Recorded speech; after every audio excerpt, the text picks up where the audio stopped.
Assalamualaikum warahmatullahi wabarakatuh. Perkenalkan kami dari kelompok 6 yang beranggotakan Dea Kamaya Tabita, Debbie Zakia Priyatni, Siti Maesyaro, dan juga Rila Uliana. Di sini kami akan menjelaskan mengenai metode Everyone is Teacher Here. Dalam menggunakan metode ini, siswa dapat aktif dan memberi kesempatan untuk turut andil dalam proses belajar mengajar. Jadi, strategi dalam menggunakan metode Everyone is Teacher Here memberikan kesempatan kepada siswa untuk berperan sebagai guru bagi kawan-kawannya juga loh. Yuk, langsung saja mari kita lihat video simulasi pengajaran metode Everyone is Teacher Here dari kelompok 6.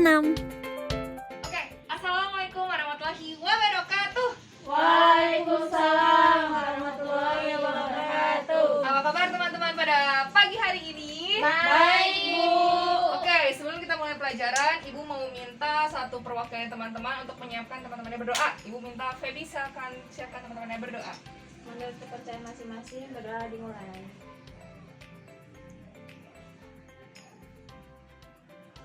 Selesai. Oke, teman-teman, materi yang hari ini akan Ibu sampaikan yaitu tentang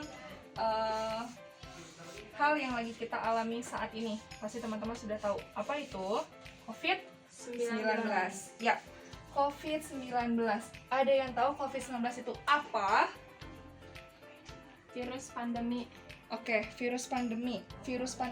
Jadi lebih detailnya adalah COVID-19 ini adalah virus yang menyerang saluran pernafasan kita. Nah, biar lebih jelasnya lagi, Ibu akan berikan video singkat tentang apa itu COVID-19. Nanti situ akan detail juga gejala-gejalanya biar teman-teman paham. Karena setelah ini ada tugas yang akan Ibu berikan ke teman-teman. Jadi mohon simak baik-baik videonya berikut ini. Silakan. Kalian semua pasti sudah mendengar tentang coronavirus, virus yang telah melanda Tiongkok hingga dunia hanya dalam 1 bulan saja. Wuhan coronavirus, yang dinamakan WHO sebagai 2019 novel coronavirus, adalah jenis virus corona yang baru saja ditemukan dan dapat menginfeksi manusia karena kecepatannya dalam berkembang biak, walaupun pada umumnya hanya menginfeksi binatang.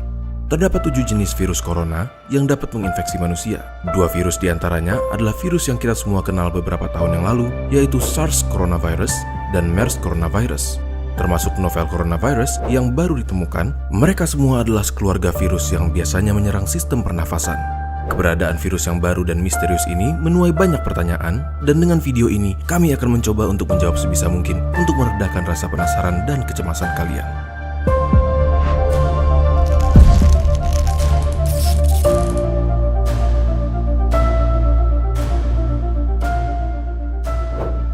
Jadi, apa sebenarnya yang dimaksud dengan sebutan 2019 novel coronavirus? Yang dimaksud dengan virus novel adalah virus yang tidak pernah diidentifikasi sebelumnya.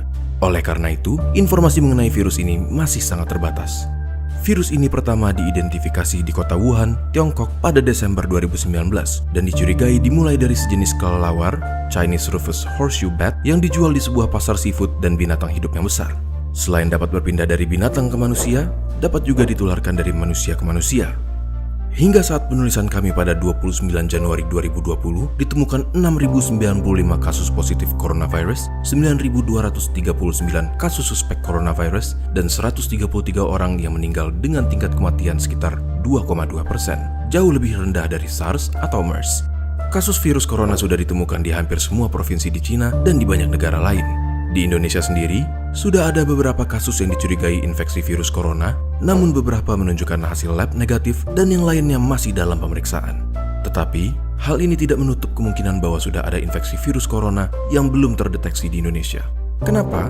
Karena gejala biasanya muncul 2 hari sampai dengan 2 minggu dari paparan, dan orang yang terpapar dapat menyebarkan virus ini walaupun belum timbul gejala. Memangnya apa sih gejala dari infeksi virus corona yang baru ini? Virus corona dapat menginfeksi saluran pernafasan atas. Jika menginfeksi saluran pernafasan atas, gejala pada umumnya tampil seperti batuk pilek biasa dengan demam ringan yang akan sembuh dalam beberapa hari. Tetapi pada orang dengan sistem imun yang lemah, virus corona dapat menginfeksi saluran pernafasan bawah dan menyebabkan gejala lebih buruk seperti demam tinggi dan sesak nafas. Hingga sekarang, vaksin untuk penyakit ini belum ditemukan. Selain itu, tidak ada pengobatan khusus untuk membunuh atau mematikan virus corona, namun pada sebagian besar kasus, infeksi akan mereda dengan sendirinya dan gejala akan hilang atau dengan kata lain, self-limiting, seperti batuk flu biasa dan pasien hanya perlu obat-obatan untuk meringankan gejala. Contohnya, obat penurun panas atau antipiretik untuk demam dan obat untuk meredakan batuk pilek.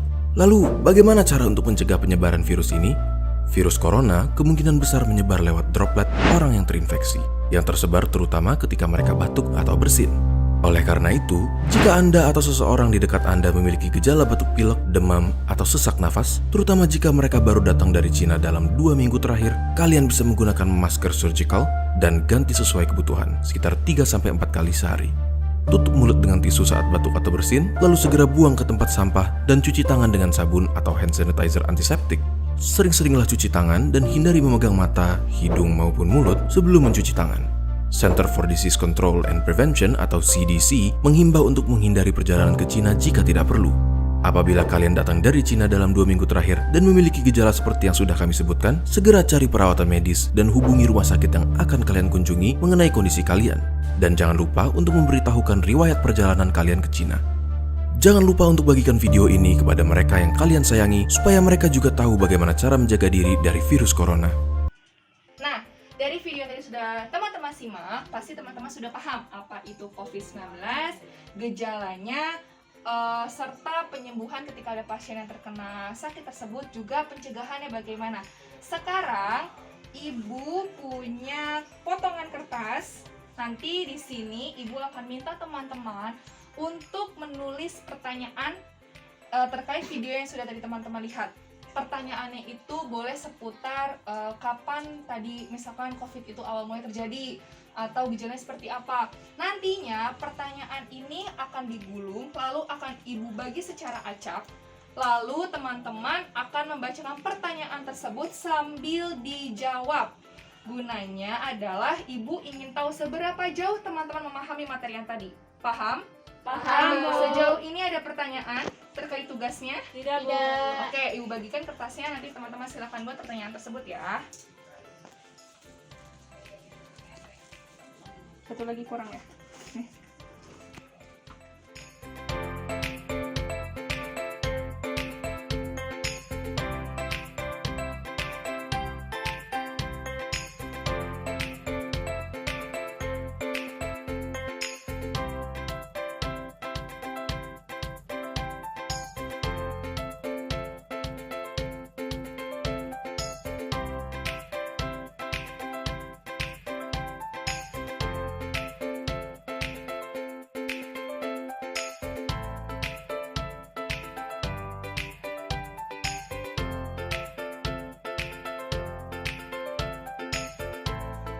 Oke, ada yang mengalami kesulitan?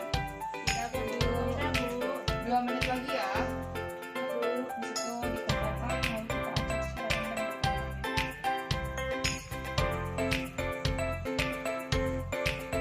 Oke, sekarang silakan dibuka pertanyaannya. Nanti Ibu akan minta salah satu dari teman-teman untuk menjawab dari pertanyaan tersebut, ya. Ibu akan mulai dari Rila. Silakan dibaca pertanyaannya lalu dijawab.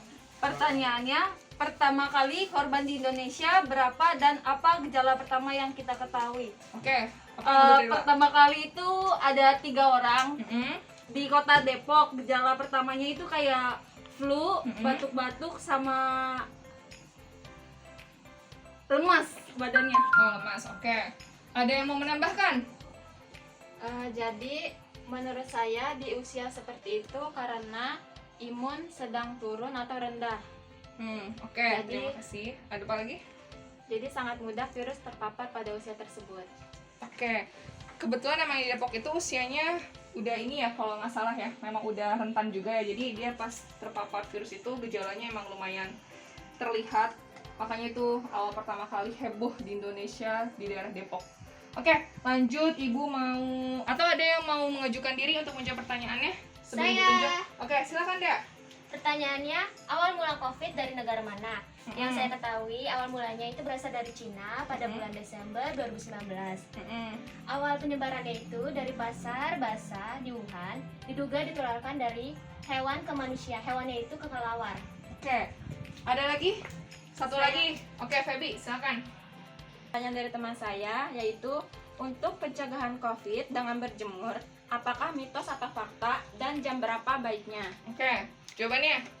Jadi, berjemur di bawah sinar matahari mencegah COVID adalah fakta, sebab di jam-jam yang kita tahu adalah berjemur di jam 7 sampai jam 9, dan sebenarnya itu adalah yang mitosnya, sebab di jam tersebut mengandung sinar UVA dan UVB yang akan menyebabkan kelainan pada kulit seperti awalnya keriput ataupun kelainan kulit lainnya.